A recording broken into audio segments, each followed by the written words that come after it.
আসসালামু আলাইকুম রহমতুল্লাহি ওয়া বারাকাতুহু। আলহামদুলিল্লাহ, আমি এই মুহূর্তে দাঁড়িয়ে আছি আমাদের বিশ্বনবী মুহাম্মদুর রাসূলুল্লাহ সাল্লাল্লাহু আলাইহি সাল্লামের সেই ঘর যেখানে তিনি জন্মগ্রহণ করেছিলেন। বর্তমান সেই ঘরটা লাইব্রেরিতে পরিণত হয়েছে। আমরা জানি এই ঘরটা লাইব্রেরি, কিন্তু এই লাইব্রেরিটি কত সনে এখানে স্থাপিত হয়েছে অনেকে জানা নাই। আমি সেই সনটা বলে দিচ্ছি।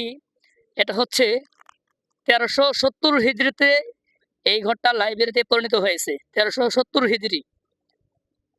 এখানে সাইনবোর্ডে সবই লেখা আছে বিস্তারিতভাবে। আমরা অনেক হাজি সাহেবানরা ভুল করে থাকি, অনেক মানুষ ভুল করে থাকে, সেটা হচ্ছে এখানে অনেকে এসে দোয়া করে বরকতের উদ্দেশ্যে। আসলে এটা শরিয়া কি বলে, এখানে সবই বাংলা, ইংলিশ, উর্দু, ফার্সি সব ভাষায় লেখা আছে। তো বাংলা লেখাটা আপনাদেরকে আমি শোনাচ্ছি পরে। প্রিয় মুসলিম ভাই, ইবাদত মনে করে লাইব্রেরির জিয়ারত করা বৈধ নয়, কেননা এ ব্যাপারে কোনো দলিল নেই। আর পাশের অন্য একটি সাইনবোর্ডে লেখা আছে, এখানে বরকতের উদ্দেশ্যে দোয়া করা এটা জায়েজ নয়। সেজন্য যারা এখানে আসবেন, এখানে এসে বরকতের জন্য কেউ দোয়া করবেন না এবং কেউ বরকতের উদ্দেশ্যে দেখতেও আসবেন না।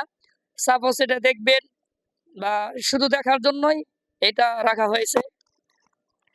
আর এটা বর্তমান লাইব্রেরি করা হয়েছে, যার যে লাইব্রেরির নাম হলো বর্তমান মক্কা আল মুকাররম লাইব্রেরি। আমার এই